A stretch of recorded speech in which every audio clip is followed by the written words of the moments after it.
Stocks, bonds, ETFs, straight out of downtown Chicago. This is Zach's Market Edge. Welcome to Zach's Market Edge, the podcast about investing in your life. I'm your host, Tracy Reineck, and this week we're joined once again by Zach's stock strategist, David Bartosiak, who is here to show us some charts. We are going to be doing this on the video podcast as well as the regular podcast. So we're going to try to be as specific as we can for those of you who are listening. But if you get a chance, definitely go over to our YouTube channel to check out the actual video so you can see everything we're talking about. And Dave is going to basically take us through his steps, how he uses the 50 and 200-day moving averages, because there's many of us who only invest as fundamental traders, or we might be new to trading and we hear all these terms that people, throw out there about charts like the 250-day moving averages. And we wonder kind of what does that mean? So this is just kind of a basic podcast on what does those terms mean? What do they show you if you start using them on a chart for stocks? And Dave's going to share all of his expertise with us and give a bunch of examples on how you can use it and what it's telling us here on this episode. So I'm excited about it because we haven't really done that much on charting on the podcast because we didn't have the video podcast previously, but we do now. And so welcome to the show, Dave. Well, thanks for having me. Okay, so I'm a fundamental investor. I'm very much don't use that many charts, and I only learned about the 50 and the 200-day moving averages from you because we have some meetings at the office amongst all of the Zach strategists, and you've talked about them many times over the years. And I always really enjoy those discussions because it does show me a new world and a new way of looking at stocks that the fundamentals really just don't do. So what are they? What are these moving averages and why should we care? So, in the simplest terms, I guess, a moving average is just the average of a stock's closing price over the last X amount of days. So the 50-day moving average is the average of its price over the last 50 days. The 200-day is the average over the last 200 days.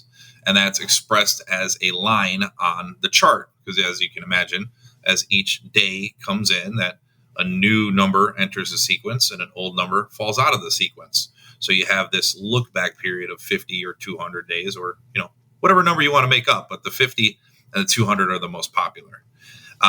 And so you plot that on a chart and that number will change over time. So what's important for technical analysts out there is not only what level that 50 or 200-day moving average is at, but also where is the current price in relation to that moving average. And since that moving average is expressed like as a line on the chart, then you can start breaking down things like, okay, well, what's the slope of that moving average? You can think back to your Algebra 1 classes back in the day, y equals mx plus b, where you're getting the slope of a line. So you start to look at that kind of thing, and then we can see the curvature of that line. Is it rolling over? Is it going, one way or the other? So there's a lot that you can glean from these moving averages. You can complicate it as much as you want to. There's all types of different calculations of the moving average. So most of the time when people say the 50-day or the 200-day, we're referring to just that simple moving average where you're just taking that closing price and doing and taking the average of the last 50 or 200 days. There's also different calculations that will put a higher weight on the more recent days. There's also ones that might use the average of a range of any given day. So there's all different types of ways to make your calculations. But at the end of the day, what you're really trying to do is get a gauge for the trend of whatever it is that you're looking at.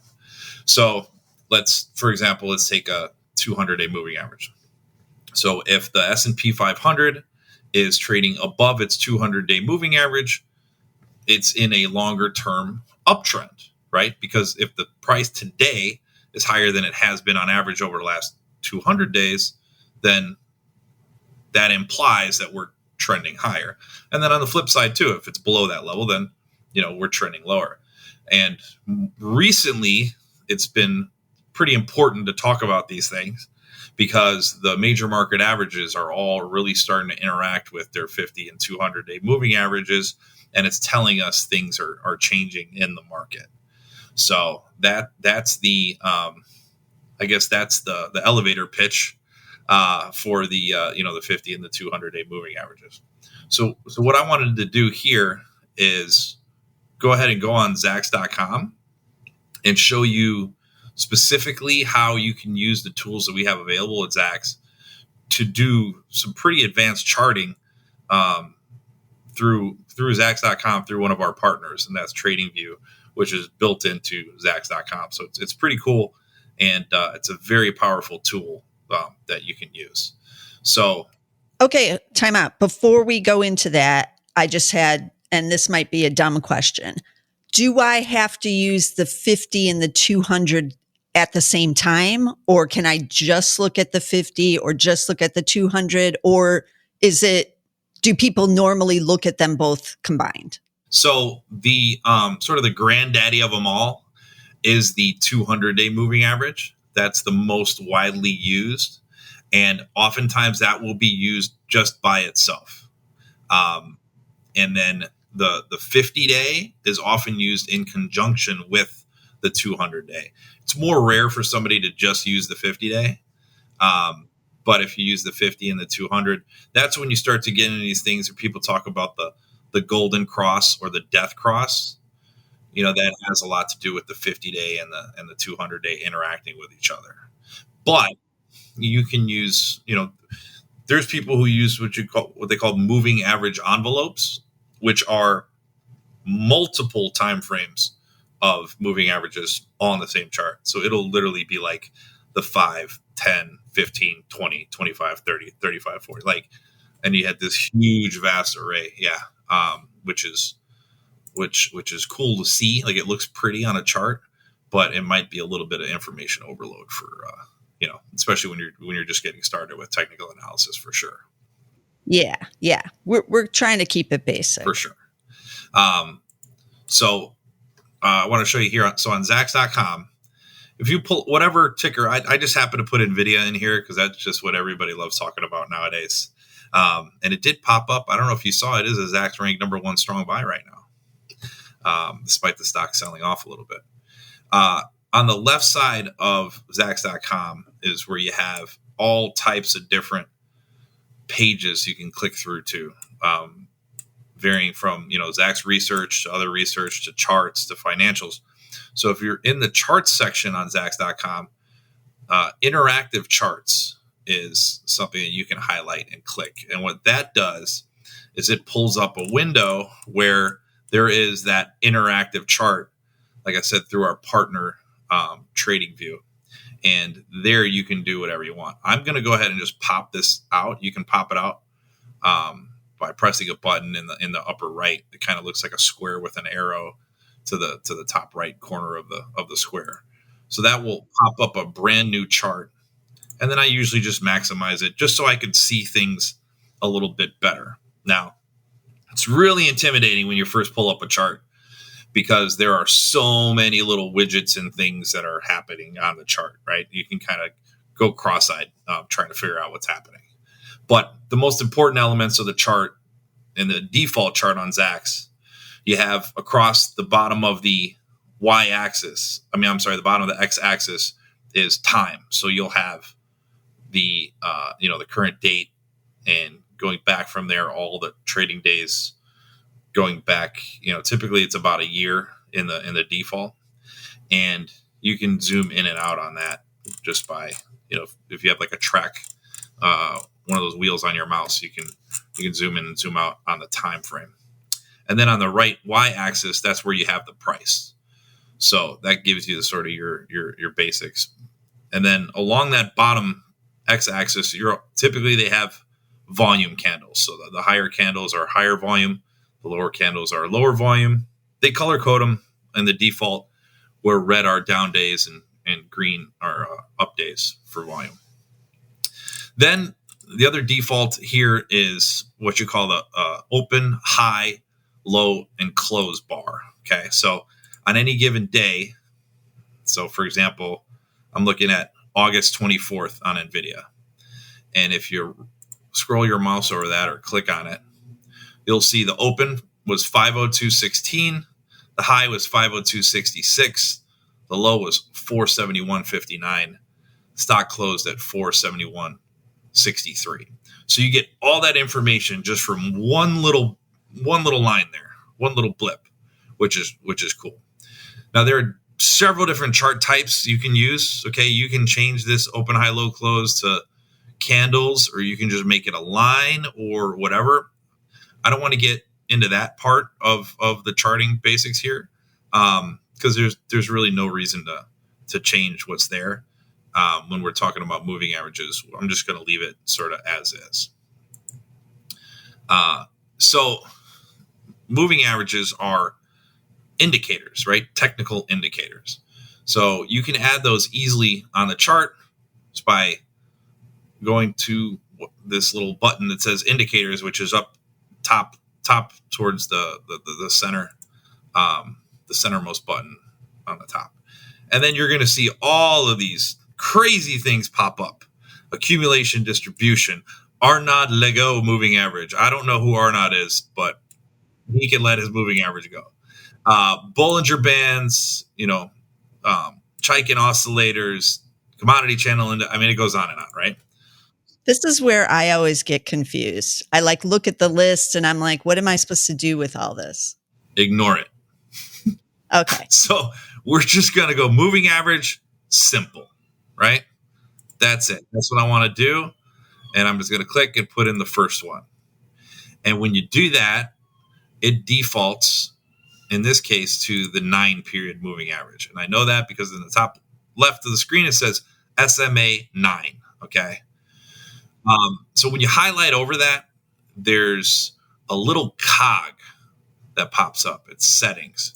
When you click on that, this is where you can tweak everything on this. So because I want people to be able to see this, okay, one of the things I'm going to do is right away, we're going to put 200 for the length, right? So that's our moving average.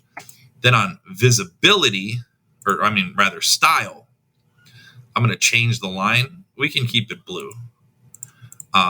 But if you click on the blue part, then you can change the thickness to about as thick as it gets. So that's what I'm going to do. I'm going to make a nice, big, thick blue line, and I'm just going to press OK. So now what this has done is it has taken NVIDIA and calculated this 200-day moving average over various periods of time. Now I'm going to zoom out on the chart. We'll zoom all the way out so we have all the data from mid-2018 till today. And one of the things you're going to notice is that even a great stock like NVIDIA has periods of time where it is trading below its 200-day moving average. And what I've done here, I started doing it the right way. Hang on, let me erase right here at the edge. So I've sort of highlighted areas where NVIDIA was trading below its 200-day moving average. And then I left alone the areas where it was above its 200-day moving average. Let me make this a little more clear. And right now, it is definitely above it. Right now, we are well above, right? So yeah, way above. Exactly. So right now, NVIDIA is up at 422, and the 200-day moving average is down at 317.59. Okay. So one thing you will note, and I'm gonna zoom in again. So again, just with your mouse, you can use that mouse wheel to zoom in or zoom out, and then you can click and just drag the chart, wherever you want to go.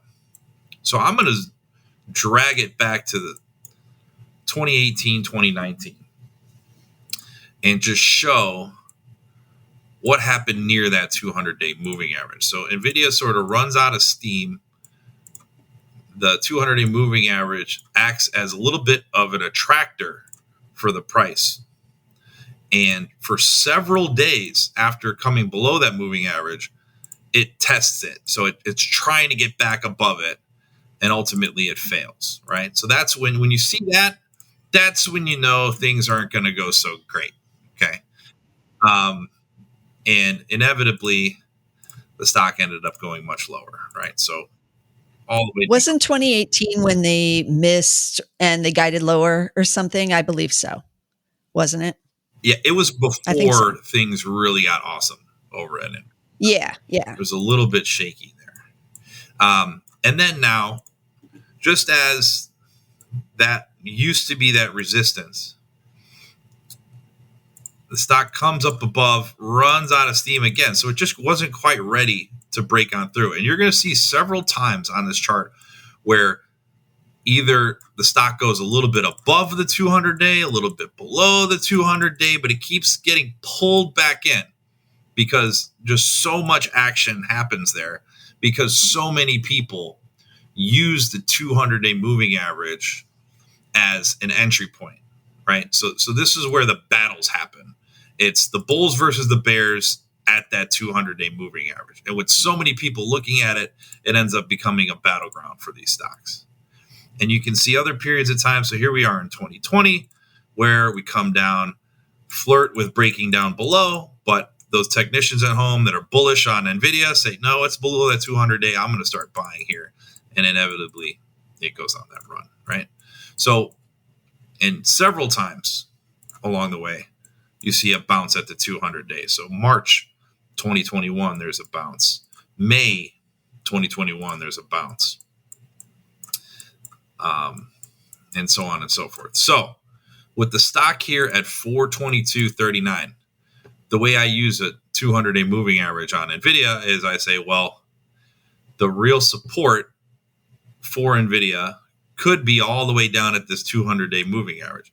There's also a big gap up that we had on earnings, which the price is likely to end up going towards that anyway. But the point is, if you're using the 200-day in your analysis, you're going to see that there's another $100 at downside, or 33% on Nvidia, or 25% rather, on Nvidia to the downside if it were just to come down and test its 200-day moving average.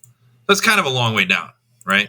Not something that investors want to see.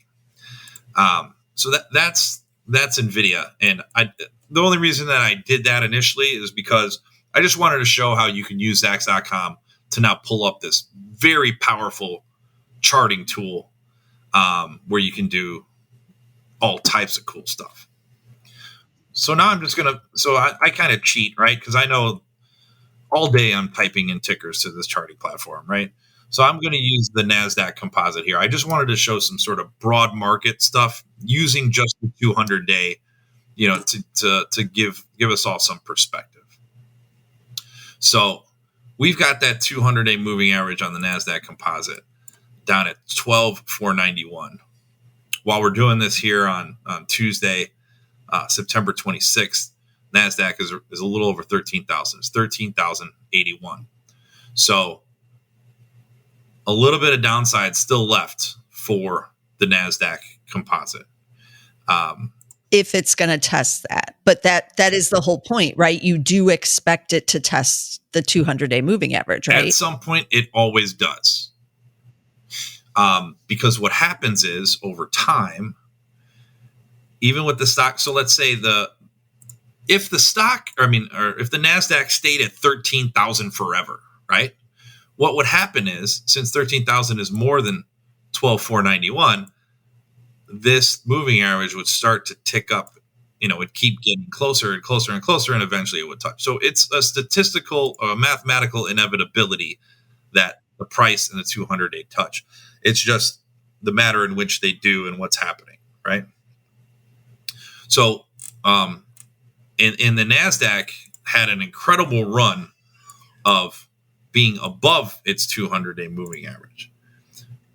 Coming out of the post-COVID lows in 2020, the NASDAQ composite did not come down under its 200-day until January of 22. So that is a very long period of time for it to not have a retest, right? And that's because it was in this really strong uptrend. And since then, things haven't been as good. We're still well off of the highs there. And if you look at this, you're starting to see a little bit of downside action like you saw in 2022.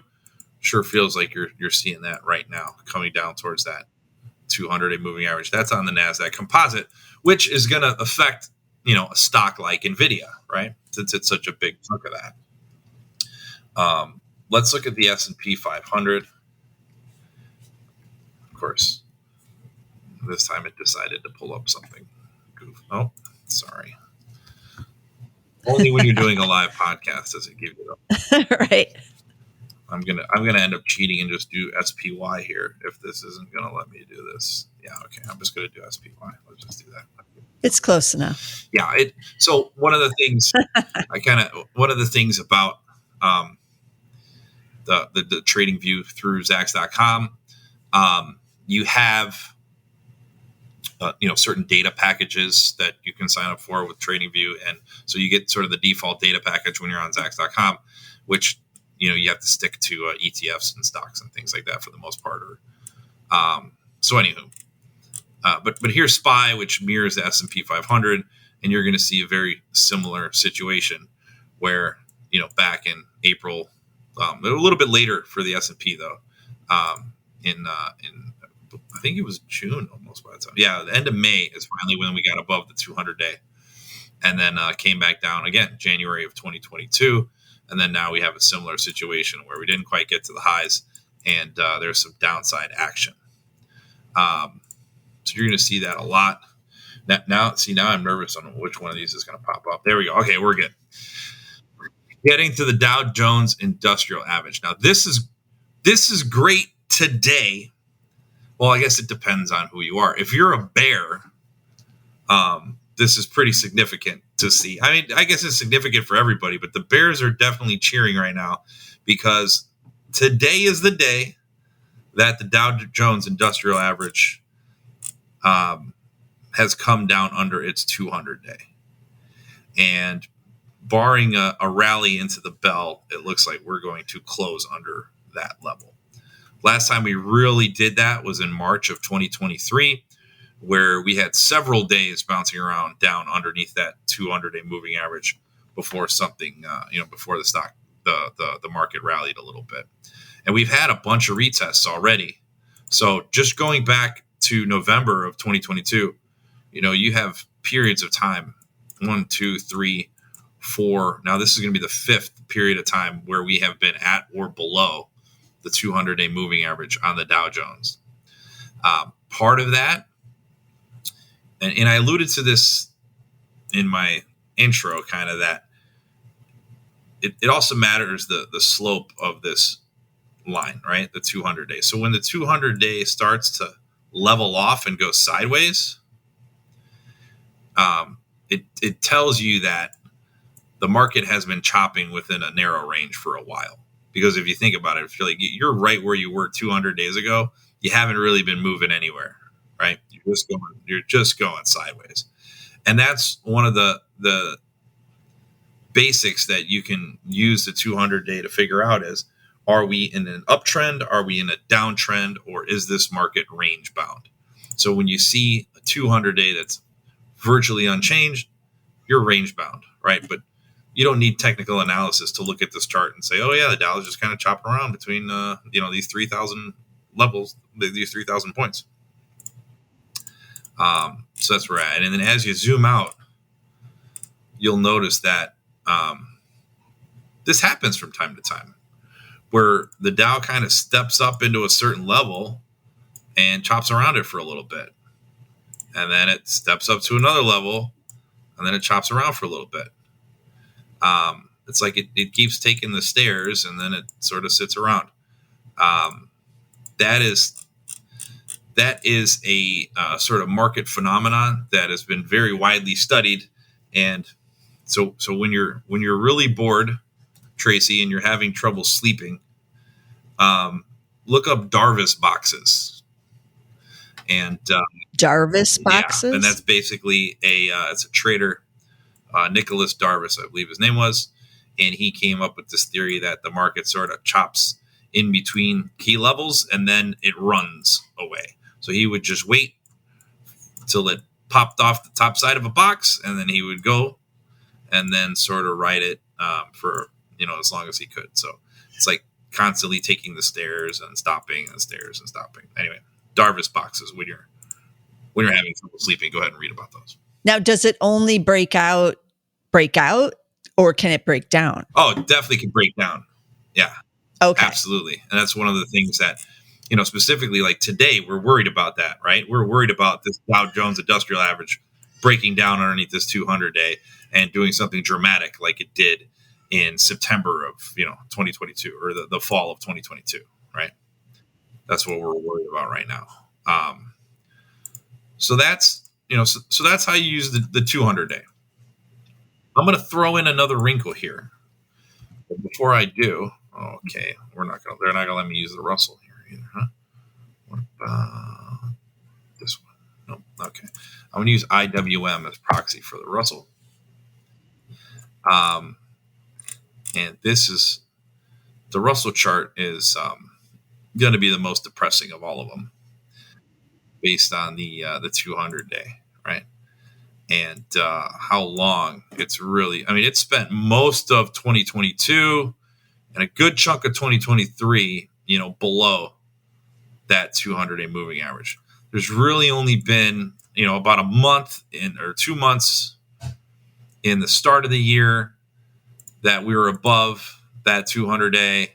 And then from about June till recently, and the rest of it has just been just downside action. But this is more, where the floor is in the Russell is 1700 and below, right? But anyway, I wanted to add that extra wrinkle here for you, Tracy, of the 50-day moving average. So we're going to do the same thing. We're going to click on indicators, going to get that simple moving average in here.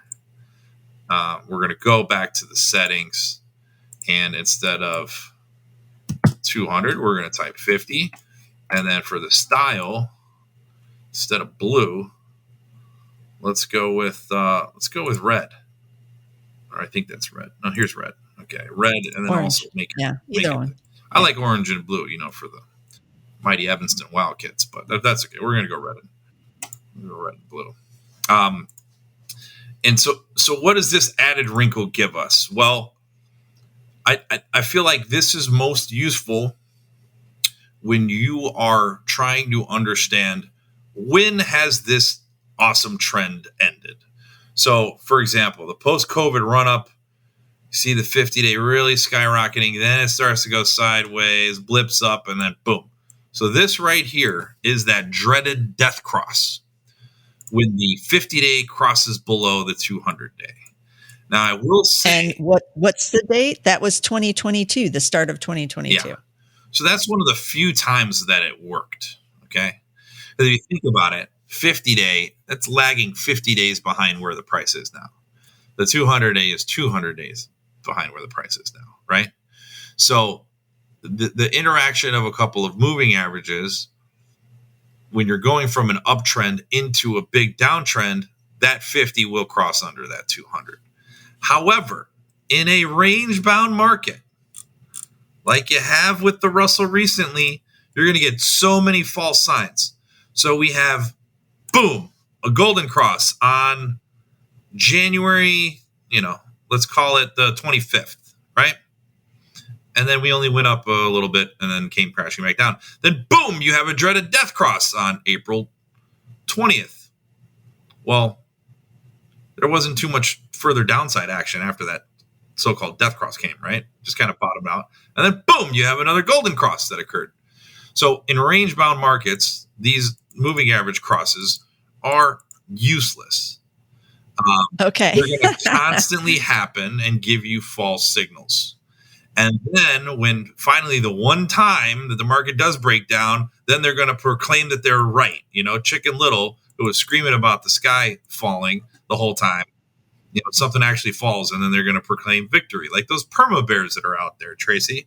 But right now on the chart, we do have, it's below the 200 moving average, but the 50-day is still really elevated. So it seems like we're going to have much more downside until that 50-day actually goes below. Is that how you would read it? That this 50-day wants to cross underneath. Yeah. Yeah. And it's going to, with as long as the price is down here, that's going to happen. But then there are also times, I want to find a time when the 50-day almost came under. Was going to give you doom and gloom, and then it didn't happen, right? Here's a good one. This is a good one. So here we are in August 2017. The 50-day, and again, the cool part about this in retrospect, right? We can kind of shut it here. Oh, so here we go. Armageddon, Tracy. You've got the Russell 2000 breaking down under that 200-day moving average. The 50-day is rolling over. It looks like it's inevitably going to give you the death cross. And it doesn't happen. Then the market rallies, right? So it was coming. Like, here's at the end. It's all over. And then, nope, market finds a way. Market finds a bid,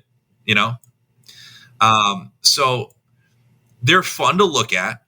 And if you notice with the 50-day, in a solid uptrend, that 50-day is going to act like that 200. It's constantly going to give you that added boost along your trend path. So that's how you can use it, right? If you're in an uptrend on a stock or index or commodity or whatever, you're well above your 200-day moving average, and you're kind of coming in and looking for support, that 50-day can really come into play and become a little bit of a boost. Now, what were we talking about before that was very far away from its 200-day moving average? It was Nvidia. Now, how close is it to its 50-day? Well, it interacted with its 50-day in August, dipped under, then had a nice rally up over, but then more recently, a failure at the 50-day, and it's been selling off a little bit.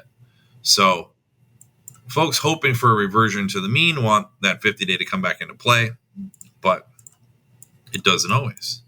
And then even when things are nasty and the stock is underneath that 200-day, sometimes that 50-day can give you a little bit of hope, like, oh, we're going to turn things around.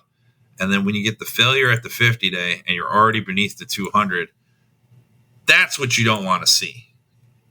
So that was in 2022 for Nvidia. Yeah, like that's not good. When you're below the 200, you're below the 50, and you fail at the 50, or you try to get above the 50 and you fail. That is where the doom and gloom really comes in. That's the inverse of when it's on that rally and it pulls back to the 50-day for support and it keeps going, right? Can we look at some stocks that have been failing to see, like, what does it look like on those charts? Like for Disney, for example. Perfect. That's been on a downward slope for a long time. Look at how nasty this is. I mean, when did Disney really get gross, right? After we realized that their streaming platform wasn't going to be the end-all, be-all for them, you get this. What year is that? So here we are in late 2021. Here's the 200-day, which is the most important. Breakdown below that 200-day for Disney is what happened. And then it tried to get back over that 50. And look, it kept getting rejected at the 50. And then you had the big gap down. I believe it was an earnings report. And then forget about it. And that was the beginning of the end. And then several times along this path, you've had a little bit of hope where Disney rallied. The early 2022, it rallied up, but only got to that 50-day and then sold off again. In February of 2022, got up above the 50-day. It looked like it was going to make a move at the 200, fails again. And then there are so many times along the path where it fails at that 50-day. Finally, things look like they might have been turning around in July of 2022 because you get above the 50-day on Disney, then a little bit of a boost there. But that 200-day was just so strong. The resistance there was so strong that, again, failed again. And then the next time it came up to retest that 50-day, what happened? Failure. And then as you have these hopeful bounces, the dreams just get shattered. each and every time. Yeah, it did go over the 200 day though in 2023, right? To start off the year. It was looking great.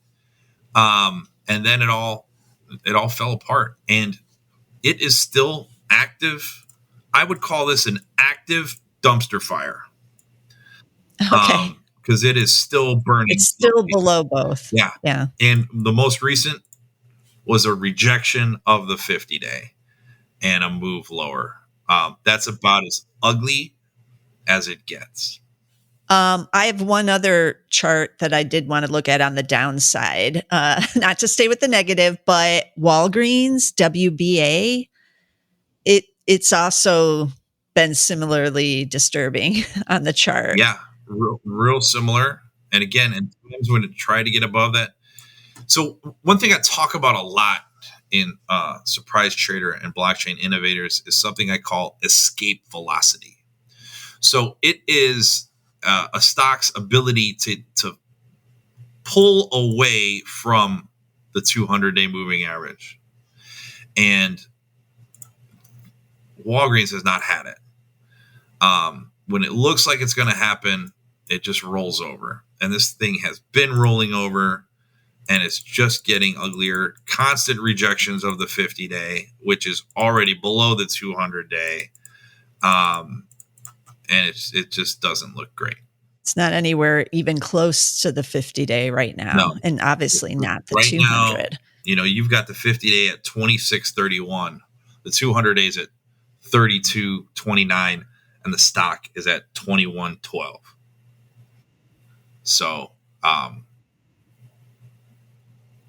even it's not good. No, yeah. Even a 20% move wouldn't break its downtrend. Think about that. That's crazy.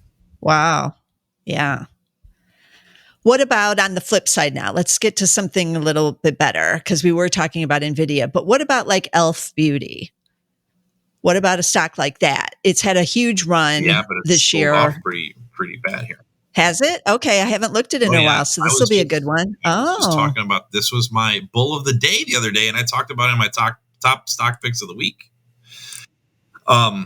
But here you do see that really constructive run where it's bouncing off, interacting nicely with its 50-day along the upside move. It failed there a couple weeks ago.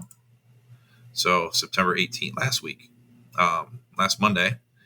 And then almost got back down to its 200-day. But now there's been a couple of, there's a bid here. And we're up today nicely. Which is, or is this today or yesterday? Yeah, this is today, which is saying something given, the rest of the broad market today. So this is under the 50-day, but above the 200. So this really, it hasn't broken down. This is just a correction or a pullback right now. Yeah, it's a pullback right now. It's not a huge shift yet.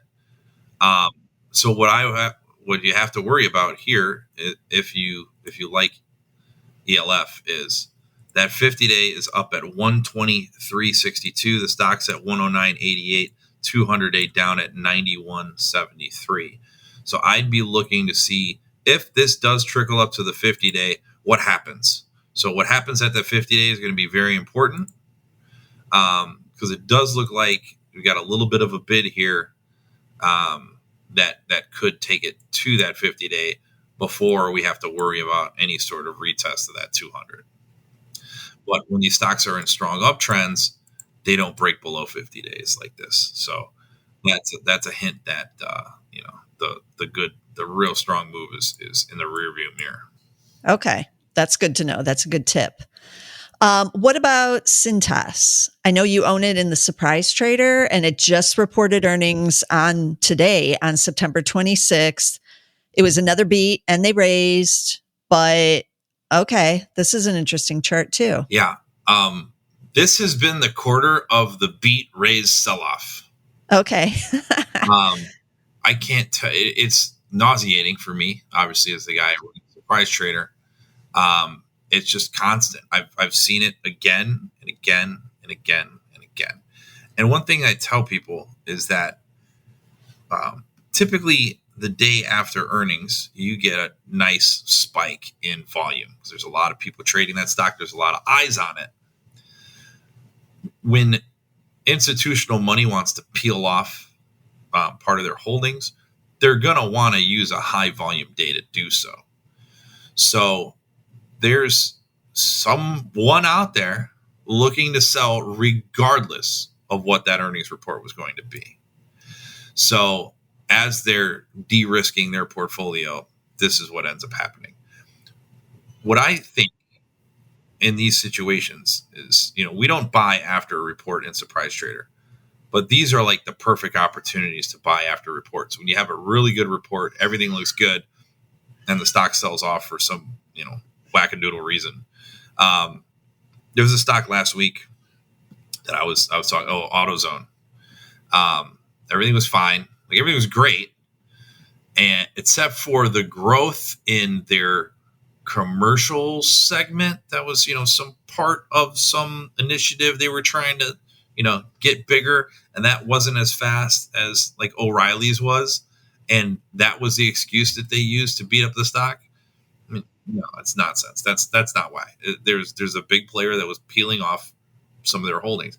So we've been seeing that pretty consistently here in the market where, people they're just peeling out, and then it's leading to these first day blowups for no reason. And it's very frustrating to see. Yeah, so CTAS has gone below the 50 days on today's sell-off. I think it's down like 4% or something, but that's a pretty big move for it. And we'll see. It's still above the 200, and we're going to have to wait and see over the next several sessions, right? Yeah, like what it does. $13 north of that level. Sort of level that it's at now is right where the August sell-off took it. And it seems like there's a little bit of a shelf there in June and July. So this is sort of a key level, for that outside of, what we're just seeing in our moving average analysis. All right. Any other interesting charts you want to share before we wrap up? I think I'm going to do one more. I'm just going to look at crude oil. Okay. Just because this most recent run feels like oil really went far, because it did. I mean, we went from 70 or from the high 60s to 92 in pretty short order. And now here we are hovering at 89. But, if this is a stock, we're buyers, right? You got a push up through the 50-day, through the 200, a retest of the 200 and the 50, because you got your golden cross, and then it's rallying higher. So I'd be waiting on another retest of the 50-day to get long, and that's how I would look at crude. Are the energy stocks looking like this chart too, like a Chevron, CVX? Yeah, well, I just pulled up the XLE. Okay, that'll work too. Mix. Yeah, and it is similar. I mean, the bottom sort of happened at the same place. It did get through its 50 and its 200-day moving average, but these stocks have come down to retest, or at least come within a retest of the 50-day. They're closer to it than the underlying commodity is. And part of that is obviously the broad market weakness that we've been seeing, for sure. And then, obviously the Russell 2000 has a decent chunk of, energy inside of it too. And so that selling pressure is definitely showing up. But I'll pull up Chevron too, just so you can. Yeah, let's see what one of the big caps looks like. So not as volatile, I'd say. Still the same basic component, though, of being below that 50, below that 200, and then ticking up above it. But it's really not getting that escape velocity I was talking about. Sort of sideways here. So I would guess that you're going to get some chopping around. That 50-day is going to chop up here, and the stock maybe comes down and chops around and is range bound, as this 200-day is almost horizontal. That range bound is the name of the game there on Chevron. This seems kind of not bearish, but not bullish. this chart? It's not bullish. I mean, No.